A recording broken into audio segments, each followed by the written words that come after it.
Hello friends, welcome to Deva embroidery gallery. இன்றைக்கி நம்ம ஒரு ஃப்ரண்ட் நெக் டிசைன் தான் பார்க்க போகிறோம். இது சிம்பிளாக இருந்தாலும் பியூட்டிஃபுல்லான டிசைனு. அதுக்கு முன்னாடி என்னோடய சேனலை இப்போ தான் நீங்கள் ஃபஸ்ட் டைம் பார்க்குறீங்கன்னா மறக்காமல் சப்ஸ்கிரைப் பண்ணிக்கோங்க. மறக்காமல் பக்கத்தில் இருக்கிற பெல் ஐக்கானையும் கிளிக் பண்ணிக்கோங்க. அடுத்ததாக பாருங்கள், நம்ம ஒர்க்கை வந்து ஸ்டார்ட் பண்ணிடலாம். ஃபர்ஸ்ட்டு நம்ம saree கலரில் சில்க் த்ரெட் வந்து 2 லைன் வந்து கொடுத்துக்கலாம். நம்ம இந்த மாதிரி saree கலர் த்ரெட்டு கொடுக்கும்போது இந்த டிசைன் வந்து இன்னுமே நல்லா எம்போசிங்காக தெரியும். கரெக்டாக அந்த மார்க் பண்ணியிருக்கிறதுக்கு மேலே 2 லைன் செயின் ஸ்டிச் வந்து ஃபர்ஸ்ட் வந்து கம்ப்ளீட் பண்ணிக்கலாம். ஆரி ஒர்க்குக்கு வந்து ப்ளவுஸ் வந்து ஃபுல்லாக மார்க் பண்ண தெரிஞ்சிருக்கணும்னு ஒன்றும் அவசியம் இல்லை. ஆனால் நீங்கள் பேசிக் கண்டிப்பாக கற்றுக்கணும். அப்போ தான் வந்து அந்த பர்ஃபெக்ஷனாக அந்த வளைவெல்லாம் நமக்கு கரெக்டாக வரும். உங்களுக்கு ஃபுல் மார்க்கிங் தெரியலனாலே ஆரி ஒர்க்குக்கு நம்ம எப்படி ப்ளவுஸ் மார்க் பண்ணணுன்றது கண்டிப்பாக தெரிஞ்சிருக்கணும்.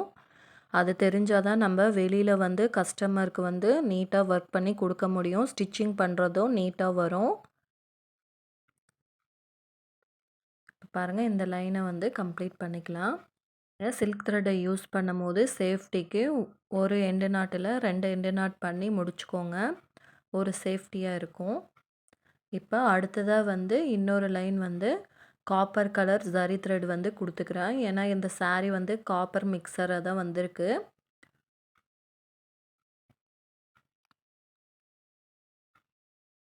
கரெக்டாக அந்த லைனை ஒட்டின மாதிரி இன்னொரு 2 லைன் வந்து காப்பர் கலர் ஜரி த்ரெட் வந்து கொடுத்துக்கலாம்.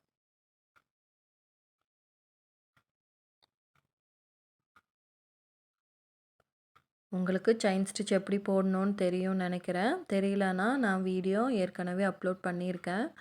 கண்டிப்பாக சேனலை விசிட் பண்ணி பாருங்கள். இப்போ தான் ஃபஸ்ட் டைம் ஆரி ஒர்க்கு கற்றுட்ருக்கீங்கன்னா இந்த லைனை கம்ப்ளீட் பண்ணி முடிச்சுக்கலாம். இப்போது அடுத்ததாக பாருங்கள், ஒரு லைன் வந்து copper colour sugar bead, copper colour punch bead வந்து நான் எடுத்திருக்கேன். அடுத்ததாக வந்து ஒரு லைன் வந்து கொடுத்துக்கலாம். பாருங்கள், நான் வந்து ஃபஸ்ட்டு ஒரு சின்ன லாக் ஸ்டிச் பண்ணிவிட்டு அடுத்ததாக பீடை வந்து ஸ்டிச் பண்ண ஸ்டார்ட் பண்ணிடுறேன். பீடை நான் இந்த மாதிரி லோட் பண்ணியிருக்கேன். ஒரு சுகர் பீடு, ஒரு 3 mm பஞ்ச் பீடு வந்து லோட் பண்ணி எடுத்திருக்கேன். இப்போ ஒரு சுகர் பீடு, ஒரு பெரிய பீடுன்னு சேர்த்து நான் 2 பீடுக்கும் ஒரு ஸ்டிச்சாக கொடுத்துக்கிறேன். அந்த மாதிரி 2 பீடாக ஸ்டிச் பண்ணி இந்த லைனை வந்து ஸ்டிச் பண்ணிக்கலாம்.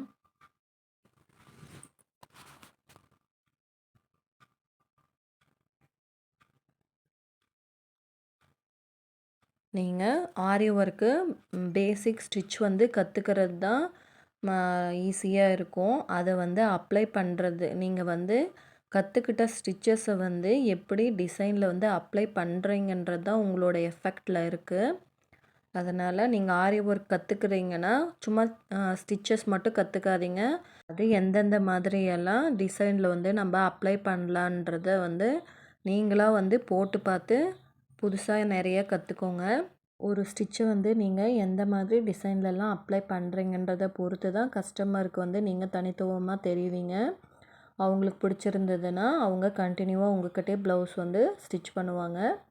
இப்போ பாருங்கள், அடுத்ததாக வந்து க்ளூ வந்து அப்ளை பண்ணிக்கலாம்.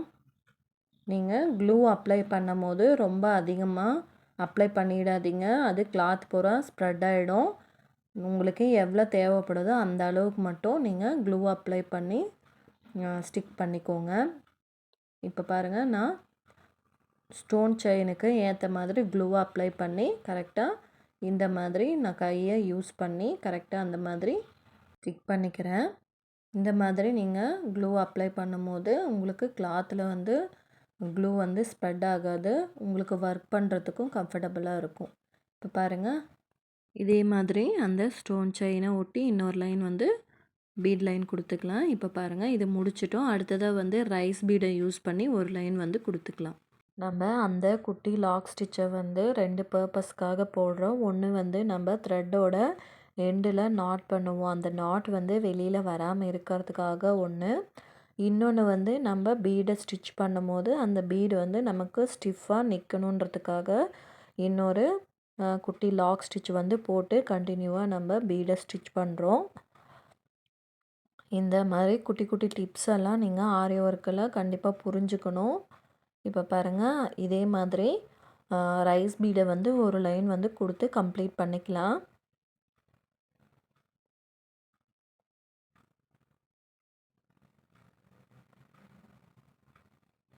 நீங்கள் ரைஸ் பீடை வந்து ஒன்று ஒன்றா ஸ்டிச் பண்ணிக்கோங்க. இந்த லைனை வந்து இப்போ எண்டு நாட் பண்ணி கம்ப்ளீட் பண்ணிக்கலாம். பாருங்கள், இப்போ இந்த லைனை வந்து கம்ப்ளீட் பண்ணிட்டோம். அடுத்ததாக வந்து இந்த மாதிரி சாரி கலர் திலகம் ஷேப்பு குந்தன் ஸ்டோனை வந்து ஸ்டிக் பண்ணிக்கலாம். நான் வந்து இதை வந்து ரேண்டமாக க்ளூவை வந்து அப்ளை பண்ணுறேன். உங்களுக்கு இந்த மாதிரி ஒரு ஸ்டோனுக்கும் இன்னொரு ஸ்டோனுக்கும் கேப் வந்து கரெக்டாக வராது அப்படின்னு நினச்சிங்கன்னா ஒரு தடவை நீங்கள் மார்க் பண்ணிவிட்டு அதுக்கப்புறம் க்ளூவை வச்சு அப்ளை பண்ணி ஸ்டோனை வந்து ப்ளேஸ் பண்ணுங்கள். இது வந்து ஒரு 1/2 இன்ச் வரும்னு நினைக்கிறேன். பிகினர்ஸ் வந்து மெஷர்மெண்ட் டேப்பை யூஸ் பண்ணி மார்க் பண்ணிவிட்டு அதுக்கப்புறம் ஸ்டோனை வந்து ப்ளேஸ் பண்ணிக்கோங்க. நீங்கள் வந்து போட்டுகிட்டே இருந்தீங்கன்னா கண்டிப்பாக இந்த மெஷர்மெண்ட்டெல்லாம் உங்களுக்கு கண்ணில் பார்த்தாவே தெரியும். இல்லை நீங்கள் இப்போ தான் பழகிட்டுருக்கிறீங்கன்னா நீங்கள் மெஷர்மெண்ட்டு டேப்பை வந்து யூஸ் பண்ணிக்கோங்க.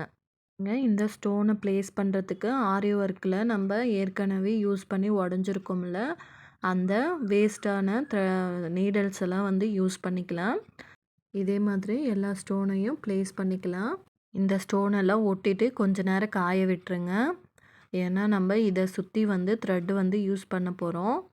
கொஞ்ச நேரம் காய விட்டதுக்கப்புறம் நம்ம ஒர்க்கை வந்து ஸ்டார்ட் பண்ணிக்கலாம். அடுத்ததாக வந்து ஒரு லைன் வந்து ஜரி த்ரெட் வந்து இந்த ஸ்டோனை சுற்றி சுற்றி வர்ற மாதிரி ஒரு லைன் ஜரி த்ரெட் வந்து கொடுத்துக்கலாம்.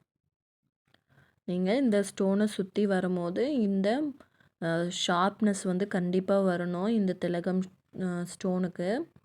அப்போ தான் நமக்கு அந்த ஷேப் வந்து நமக்கு நீட்டாக வரும். இப்போ பாருங்கள், நான் ஸ்டிச் பண்ணுற மாதிரியே அந்த ஸ்டோனை சுற்றி சுற்றி நீங்களும் ஸ்டிச் பண்ணுங்கள்.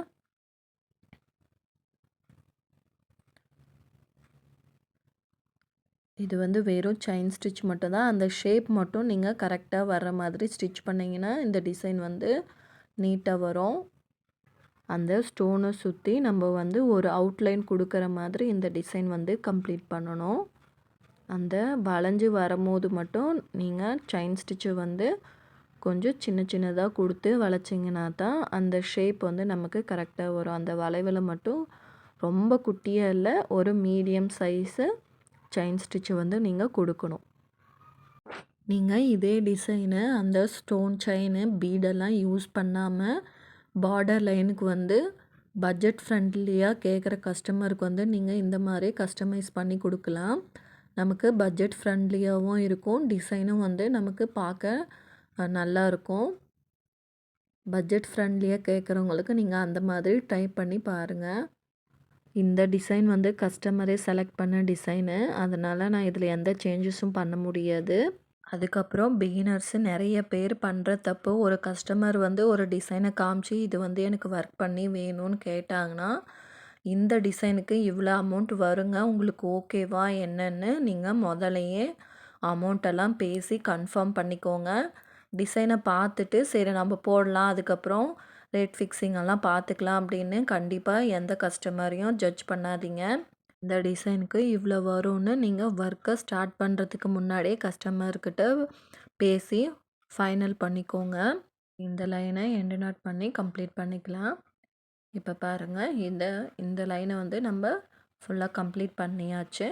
அடுத்ததாக இந்த ஸ்டோன் செயினுக்கு மேலே வந்து நம்ம குட்டியாக ஒரு ஃப்ளவர் டிசைன் வர்ற மாதிரி கொடுக்க போகிறோம். அதுக்கு நான் சுகர் பீடு தான் இந்த மாதிரி லோட் பண்ணி எடுத்திருக்கேன். ஃபஸ்ட்டு 2 பீடை ஸ்டிச் பண்ணிவிட்டு பக்கத்தில் குட்டி லாக் ஸ்டிச் பண்ணிவிட்டு ரிவர்ஸ் எடுத்துட்டு 2 சுகர் பீடுக்கும் நடுவில் ஒரு சுகர் பீடு வர மாதிரி ஸ்டிச் பண்ணி எண்டு நாட் பண்ணிக்கலாம். இந்த டிசைனை வந்து நீங்கள் ப்ளவுஸில் புட்டா டிசைனாகவும் நீங்கள் வந்து ஸ்டிச் பண்ணிக்கலாம். நல்லாயிருக்கும், குட்டியாக பார்க்க க்யூட்டாக இருக்கும். இந்த சுகர் பீடு உங்களுக்கு வேணும்னா ஸ்டிச் பண்ணிக்கோங்க, இல்லை அப்படியே விட்டாலையும் நல்லா தான் இருக்கும். இந்த மாதிரி கொடுத்தீங்கன்னா இன்னுமே பார்க்க லுக்கு வந்து இன்னுமே நல்லா எம்போசிங்காக தெரியும், பார்க்க இன்னுமே நல்லாயிருக்கும். இதே மாதிரி எல்லா ஸ்டோனுக்கும் மேலேயும் 3 பீடு வந்து சுகர் பீடு வந்து ஸ்டிச் பண்ணிக்கலாம்.